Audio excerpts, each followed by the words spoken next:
You aren't good enough. That's the message that gets repeated over and over again to founders and entrepreneurs. Well, it's not so much a message that's spoken outright. At least I hope not. It's just implied by people who should know better, by people who in fact say they know better. The implication is that your startup is nothing unless you're actively pursuing membership in the Unicorn Club. Let's talk about the damage that does to startups. You probably know what a unicorn is. It's a term for a startup that's still privately held and has topped a valuation of $1 billion. That's 9 zeros. But unicorn startups aren't by any means at the top of the startup success pile.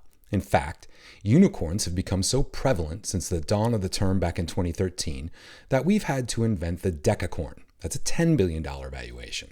And then, of course, the hectocorn, which is just plain silly to imagine. So it's often called the super unicorn, a private company with a valuation of $100 billion or more. Really, as of the end of 2023, there were two, ByteDance and SpaceX, with OpenAI knocking at the door. Oh, and a unicorn is also a mythical creature that doesn't exist. Am I implying something myself? Maybe. According to Crunchbase, in 2021, there were over 60 unicorns minted in each of several months that year. That's a rate of 2 unicorns born every day, over an entire month, for several months. Where are these unicorns now? And are they hiring? Why is unicorn status so important? It's not. I'm making a big deal out of nothing. Or at least that's what a lot of people will tell me, especially my VC investor friends. And in fact, I'll give the VC crowd a pass on this, even though a VC invented the original unicorn definition, because I don't believe the VC industry is the root of the problem. But I also know way too many young founders who can spit out their exact valuation, yet struggle to recall their revenue forecast for the fiscal year, or how far off target they are. It's what I call the American Express black card problem. If you're unfamiliar, an American Express card is no different than any other credit card, except for some ancillary bells and whistles that have little to do with your financial health. A regular everyday Amex card is worth nothing. It's a gateway, an entry level. It's that player card the casinos give you when you first walk in. Its sole purpose is to track how much coin you're putting into their machines.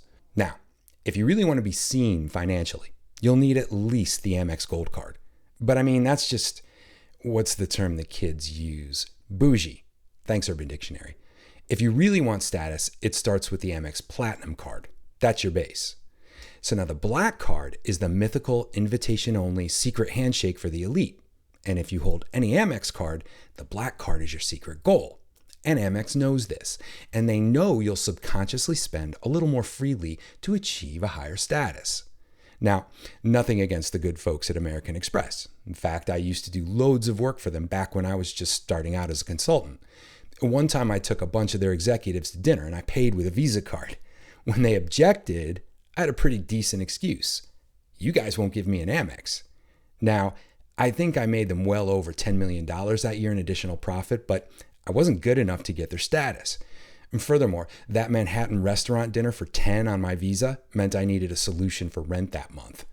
And that brings us full circle back to startups raising and spending in the name of status, in the name of growth. It's a problem of status over substance. Like I said, most VCs have very little to do with the status chase, especially those that operate at the seed and early stage level.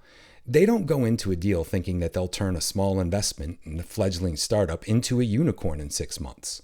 But some do, especially as you start to go higher up the VC food chain. They put startups on a treadmill at a pace that no human can withstand. 20 miles per hour, go, get our money back, plus 1,000%. Spend whatever it takes to do it. Plus, there are voices in the tech and startup press that continue to praise high valuation smokescreen startups like WeWork and Theranos without any regard for whether or not the model is sound. There are incubator selection committees and startup advisors and even business celebrities who judge a company solely based on a number that isn't really rooted in anything other than a good guess. And I'm not saying the strategy doesn't work sometimes. It just sucks for us entrepreneurs. So who's to blame? Honestly, I think it's us. You're not alone if you're noticing a recent trend in corporate America of companies cutting hundreds, maybe thousands of employees while assuring the public, their investors, that they have plenty of cash and business is good. I'm only shocked at how bold they've been by just straight admitting it. Now, there are a million ways to achieve success in business, and another million ways to do that by starting and growing your own company. But in the startup world, there's one way that a lot of folks, especially folks that have never started or run a company before, think is the one true way. Pitch, raise, spend, rinse, repeat. It's the rinse part where things get ugly, where expectations hit overdrive, the treadmill goes too fast, people become numbers, and boards try to grow the bottom line by cutting those numbers. This is where status becomes more important than financial health. Now, whether it's an already successful startup looking to accelerate growth or a newly minted startup attempting to build a company with other people's money, the motivation is the same. Get into that rare air of unicorn status, or at least look like the company is on its way. So I'll ask the question, look at where that pressure is leading corporate America. Is that why you started your company? Are you raising money because it's the last resort to get to your ultimate goal? Or are you chasing a creature with 100 horns on its head, one that doesn't really exist? I wonder if I should shoot videos when I'm sick. That's exactly what I've done today. My goal has been to rely on the content, flip open the laptop, shoot, edit, release, 1 hour tops. It's all about the content. It's not about this pretty face. It's not about any animations or cool things I can do. It's about the words I'm saying. And so when I got sick, I took a day or two and said, I'm not going to shoot any videos. And then finally it came down to, I think I need to shoot a video if I'm going to stay on schedule. It works because you also get a video of what was essentially an angry post. Now, I'm not being naive here. I know why businesses have to cut expenses, and I've had to do it myself many times. What I try to do with these videos in my posts is look at the evolution of business and look at the evolution of not just technology, but how businesses are run, how they raise money, how they grow. And I think there's an evolutionary shift happening. This equation of raise, spend, rinse, repeat, I think it's time for that to come to an end.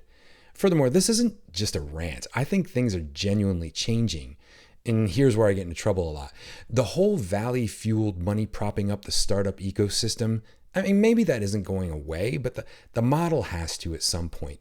The boom-bust cycles are getting smaller and more damaging, and the companies that emerge on the other side are honestly just getting scarier, but dumber.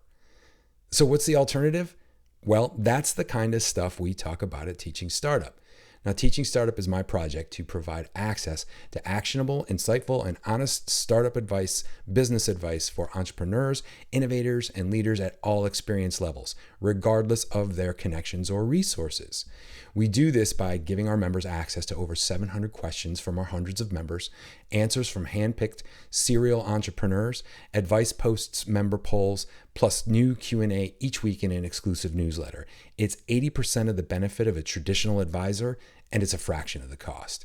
So thank you very much for watching the video. Please throw me a like or subscribe to the channel for more of my takes, less angry ones moving forward. But if you really want to support what I'm doing here, you can help me help you by becoming a member of Teaching Startup. I appreciate you. Now go do great things.